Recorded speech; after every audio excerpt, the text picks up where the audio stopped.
ಪಪ್ಪ ಮಿಂಚುನ ಕೇಡಿ uncle kidnap ಮಾಡಿದ್ರಲ್ಲ, ಹೋಗಿ ನೀವು ಕರ್ಕೊಂಡು ಬಂದ್ರಲ್ಲ, ಆದರೆ ಅವ್ರು ನನಗೂ ಕಿಡ್ನಾಪ್ ಮಾಡಿದ್ರೆ ಅವಾಗ ಏನು ಪಪ್ಪ ಮಾಡೋದು?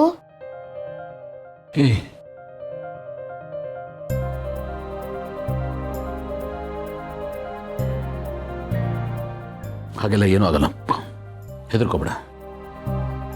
ನೋಡಿ, ಈಗ ಶಕುಂತಲಾಜಿ ಪೊಲೀಸ್ ಕಂಪ್ಲೇಂಟ್ ಕೊಟ್ಟಿದ್ದಾರಲ್ಲ, ಪೊಲೀಸ್ನವ್ರು ನೋಡ್ಕೋತಾರೆ. ಹಾಂ, ನೀನು ಧೈರ್ಯವಾಗಿರೋ, ಆರಾಮಾಗಿರೋ. ಪಪ್ಪ ಮಿಂಚುನ ಎತ್ಕೊಂಡು ಬೇರೆಯವ್ರು ಕೊಟ್ರಲ್ಲ, ಆ ಥರ ನನ್ನನ್ನು ಕೊಟ್ಬಿಟ್ರೆ ನಾನು ಸ್ಕೂಲ್ಗೆ ಹೋಗೋದು ಹೇಗೆ ಪಪ್ಪ? ಹೌದು ಪಪ್ಪ, ನನಗೂ ಅಷ್ಟೇ ಸ್ಕೂಲಿಗೆ ಹೋಗೋಕ್ಕೆ ಭಯ ಆಗ್ತಿದೆ. ಫಸ್ಟ್ ಆಫ್ ಆಲ್ ನನಗೆ ಮನೆಯಿಂದ ಆಚೆ ಹೋಗೋಕ್ಕೆ ಭಯ ಆಗ್ತಿದೆ ಪಪ್ಪ. ಭಯ ಪಟ್ಕೋಬೇಡ ಪುಟ್ಟಿ, ಪಪ್ಪ ನಾನು ಇದೀನಲ್ಲ. ಧೈರ್ಯವಾಗಿರಿ ಇಬ್ರು, ಏನೂ ಆಗಲ್ಲ. ಹೋಗಿ ಆಟ ಆಡ್ಕೊಳ್ಳಿ, ಹೋಗಿ ಹೋಗಿ.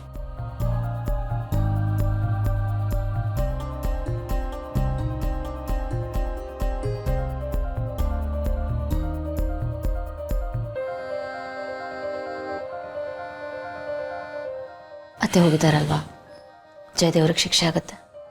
ಇನ್ನು ಮುಂದೆ ಯಾವತ್ತೂ ಅವರಿಂದ ನಮ್ಗೆ ಯಾವ ತೊಂದರೆನೂ ಆಗಲ್ಲ. ನೀವು ಯೋಚನೆ ಮಾಡಬೇಡಿ ಪ್ಲೀಸ್.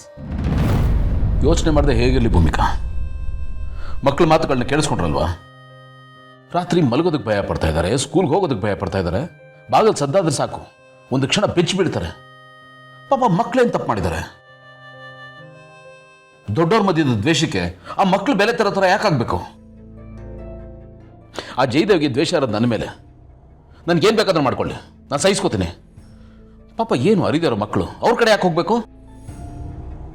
ಹುಟ್ಟತಪ್ಪ ಅಂತ ನಾನು ನೋಡಿದೆ, ತಿನ್ನೋ ಕೇಕಲ್ಲಿ ಬಾಂಬಿಡೋ ಮಟ್ಟಕ್ಕೆ ಹೋಗ್ತಾನಲ್ಲ ಅಂತ ನೆನ್ಸ್ಕೊಂಡು ನನಗೆ ಸಿಕ್ಕಾಪಟ್ಟೆ ಕೋಪ ಬರುತ್ತೆ. ನನಗೂ ನಿಮ್ಮಷ್ಟೇ ಕೋಪ ಇದೆ. ಅವ್ರು ಮಾಡಿದ್ದು ಒಂದೊಂದು ನೆನೆಸ್ಕೊಂಡ್ರೆ ರಕ್ತ ಕುದಿಯುತ್ತೆ. ಆದರೆ ಈಗ ನಾವು ಕೋಪಕ್ಕೆ ಬುದ್ಧಿ ಕೊಡಬಾರ್ದು ಗೌತಮರೇ. ಹಾಗೆ ಮಾಡಿದ್ರೆ ನಾವು ಸೋತೋದಂಗೆ, ನಮ್ಮ ವ್ಯಕ್ತಿತ್ವನೇ ಹೊಟ್ಟೋಗುತ್ತೆ. ಅದು ಅಲ್ಲದೆ ಪೊಲೀಸವರಿದ್ದಾರೆ, ಕಾನೂನಿದೆ. ಶಾಕುಂತಲ ಅತ್ತೆ ನಮ್ಮ ಪರ ನಿಂತಿದ್ದಾರೆ. ಯಾವತ್ತೂ ಸಿಗದೆ ಇರೋ ನ್ಯಾಯ ಇವತ್ತು ಸಿಗೋ ಹಂತಕ್ಕೆ ಬಂದಿದೆ. ಇಂಥ ಸಮಯದಲ್ಲಿ ನಾವು ದುಡುಕಿ ಏನಾದರೂ ಒಂದು ತಪ್ಪು ನಿರ್ಧಾರ ತಗೊಂಡ್ರೆ ಅದು ಬೇರೆ ಥರನೇ ಆಗುತ್ತಲ್ವಾ? ನೀವು ಹೇಳೋದು ನನಗೆ ಅರ್ಥ ಆಗುತ್ತೆ ಭೂಮಿಕಾ. ಬಟ್ ಅವ್ನು ನೋಡಿದ್ರೆ ಅವ್ನು ಬದಲಾಗಲ್ಲ ಅಂತ ಗೊತ್ತಾದ್ಮೇಲೆ ಈ ಪೊಲೀಸ್ ಸ್ಟೇಷನ್ನು, ಕಂಪ್ಲೇಂಟು, ಜೈಲು ಇದ್ಯಾವುದು ಕೆಲಸ ಮಾಡಲ್ಲ ಭೂಮಿಕಾ. ಅವ್ನು ಬದುಕಿರಬಾರ್ದು, ಕೊಂದ್ಬಿಡ್ಬೇಕು ಅನ್ಸುತ್ತೆ. ಗೌತಮ್ ಅವರೇ, ನಮ್ಮ ಕೋಪ ಬಂದಿದ್ದಕ್ಕೆ ನಾವು ನಮ್ಮ ಮನ್ಸಿಗೆ ತೋಚ್ದಂಗೆ ಮಾಡೋಕ್ಕಾಗಲ್ವಲ್ಲ? ಹಾಗೆ ಮಾಡಿದ್ರೆ ಅವ್ರಿಗೂ ನಮಗೂ ಯಾವ ವ್ಯತ್ಯಾಸನೂ ಇರಲ್ಲ. ಶಿಕ್ಷೆ ಆಗಬೇಕು, ಆಗುತ್ತೆ. ಆದರೆ ಅದನ್ನು ನಾವು ಕೊಡಬಾರ್ದು, ಕಾನೂನು ಕೊಡುತ್ತೆ. ಅವ್ರು ಮಾಡಿರೋ ಪ್ರತಿಯೊಂದು ತಪ್ಪಿಗೆ ಉತ್ತರ ಕೊಡೋ ದಿನ ಇವತ್ತು ಬಂದಿದೆ. ಇವತ್ತು ಅವ್ರು ಜೈಲಿಗೆ ಹೋದವರು ಇನ್ಯಾವತ್ತೂ ಆಚೆ ಬರಲ್ಲ. ಪ್ರತಿದಿನ ತಾನು ಮಾಡಿದ ತಪ್ಪನ್ನು ನೆನೆಸ್ಕೊಂಡು ಒಳಗೆ ಇರಬೇಕು. ಪ್ರತಿ ಕ್ಷಣ ನಾನು ಯಾಕೆ ಹೀಗೆ ಮಾಡಿದೆ ಅಂತ ಯೋಚನೆ ಮಾಡ್ಕೊಂಡು ಕೊರ್ಗೋದಿದೆಯಲ್ಲ, ಅದೇ ದೊಡ್ಡ ಶಿಕ್ಷೆ. ಅದು ಸರಿ ಭೂಮಿಕಾ, ಅವ್ನು ಬೇರೆ ಏನು ಮಾಡಿದ್ರು ಓಕೆ, ಆದರೆ ಮಕ್ಕಳು ಭಯ ಪಡೋ ಥರ ಮಾಡ್ತಾ ಇದ್ದಾನಲ್ಲ, ನನಗೆ ಅಪ್ಪನಾಗಿ ತುಂಬ ನೋವು ಕೊಡ್ತಾ ಇದೆ. ನಾನು ಸಹಿಸೋಕ್ಕಾಗ್ತಾ ಇಲ್ಲ. ಗೌತಮರೇ, ನೀವು ಇಷ್ಟೊಂದು ಕೋಪ ಮಾಡಿಕೊಂಡ್ರೆ ಮಕ್ಕಳು ಇನ್ನೂ ಹೆದರ್ಕೋತಾರೆ. ಪ್ಲೀಸ್, ಅವ್ರ ಮುಂದೆ ಅದು ನಾವು ಸ್ಟ್ರಾಂಗ್ ಆಗಿರಬೇಕು. ಪ್ಲೀಸ್ ಸಮಾಧಾನ ಮಾಡ್ಕೊಳ್ಳಿ.